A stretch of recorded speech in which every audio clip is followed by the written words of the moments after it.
Saudara jamaah haji lansia dan resiko tinggi menjalani pemeriksaan kesehatan di masing-masing sektor yang berdekatan dengan hotel jamaah. Screening untuk menjaring jamaah haji yang tidak bisa melakukan wukuf di Arafah secara mandiri. Screening untuk memantau kembali kesehatan jamaah haji lansia dan resiko tinggi. Screening kesehatan fokus pada sejumlah penyakit yang paling banyak menjadi penyebab kematian jamaah seperti serangan jantung. Hasil screening juga menjadi rekomendasi apakah jamaah dapat wukuf di Arafah secara mandiri atau harus safari wukuf dengan bantuan petugas. Tahun ini, bidang layanan lansia dan disabilitas mengalokasikan layanan safari wukuf bagi 300 jamaah lansia, sedangkan KKHI menyiapkan 152 kuota untuk jamaah sakit.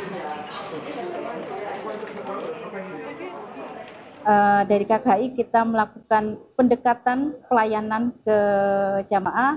Rencananya mulai besok kita akan menjalankan poliristi dengan cara menyapa ke sektor. Jadi kita turunkan tim dokter spesialis ke sektor untuk memeriksa, membantu kloter.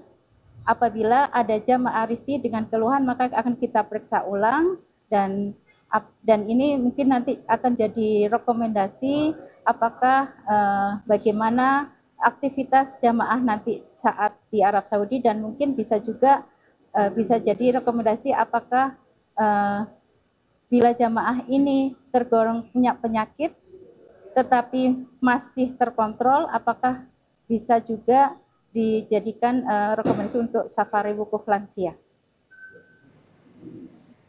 Untuk mengetahui seperti apa skema safari wukuf jamaah lansia dan sakit, kita akan tanyakan langsung ke jurnalis Kompas TV Imron Fahim. Assalamualaikum Imron, lalu seperti apa persiapan safari wukuf untuk jamaah lansia dan sakit? Waalaikumsalam Bella, selamat siang waktu Indonesia dan selamat pagi waktu Arab Saudi. Dapat kami laporkan bahwa petugas penyelenggara ibadah haji memang tengah menyiapkan skema safari wukuf untuk jamaah haji lansia non mandiri, kemudian jamaah haji yang sakit. Skema ini tengah disusun dengan beberapa rencana. Yang pertama akan disiapkan hotel transit di sekitar Arafah pada tanggal 7 Dzulhijjah. Nanti jamaah yang akan disawat wukufkan lebih dahulu ditransitkan di hotel. Kemudian pada tanggal 9 Dzulhijjah pada siang harinya mereka akan dibawa menggunakan kendaraan baik yang berupa bus kemudian mobil untuk kemudian menuju Arafah melakukan wukuf. Dan safari wukuf ini layanannya akan rencananya dilakukan mulai tanggal 7 hingga 15 Dzulhijjah. Nah, terkait dengan siapa-siapa saja yang akan mendapat fasilitas safari wukuf ini, tentu masih dilakukan semacam medical check-up, yakni untuk men-screening, menjaring kondisi kesehatan jamaah haji, khususnya jamaah haji lansia dan jamaah haji resiko tinggi. Nantinya rekomendasi ini akan didata oleh PPIH dengan bekerja sama dengan Klinik Kesehatan Haji Indonesia.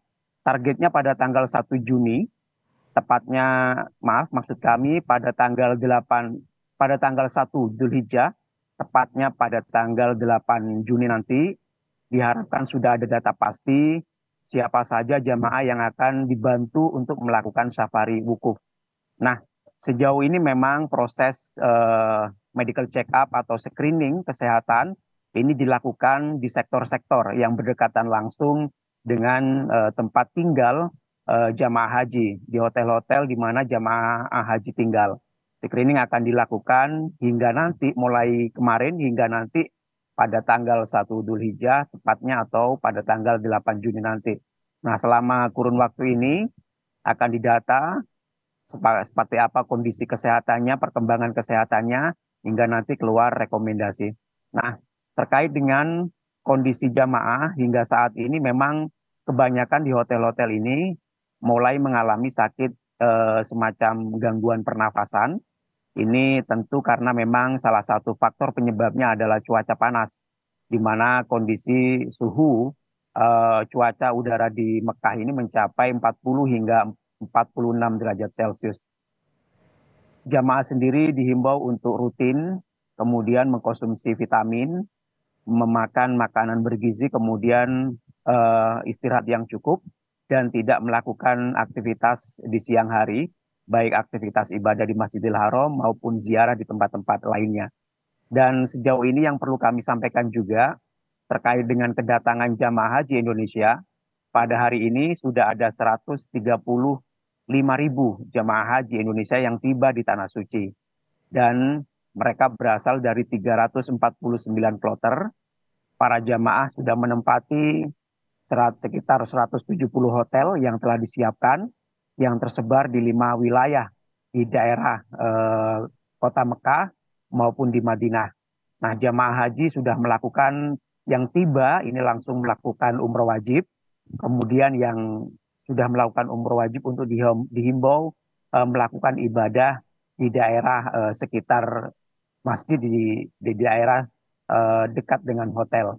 Dan berkaitan dengan rencana Armuzna, yakni Arafah, kemudian Musdalifah dan Mina, ini ada keringanan untuk para jamaah haji lansia maupun resiko tinggi, di mana para jamaah haji lansia yang sakit dan resiko tinggi mendapatkan keringanan, yakni diperbolehkan untuk tidak melakukan lempar jumroh, kemudian boleh juga tidak melakukan tawaf ifadah, namun dengan catatan harus diwakilkan ke petugas, ada yang menggantikan untuk melakukan ibadah lempar jumroh, kemudian juga tawaf ifadah. Selain itu juga akan dikenakan nanti semacam dam, fidyah atau denda, agar nanti keabsahan hajinya benar-benar terjamin. Demikian yang dapat kami laporkan dari Mekah, Arab Saudi. Kembali ke Anda di studio, Bella. Baik, terima kasih Imron Fahim langsung dari Mekah. Tadi sudah disiapkan skema-skema untuk para jamaah haji yang mengalami sakit atau kesehatannya terganggu. Semoga dalam perjalanannya tidak ada penambahan jumlah jamaah haji yang sakit atau meninggal dunia. Terima kasih Imron Fahim dari Mekah, Arab Saudi.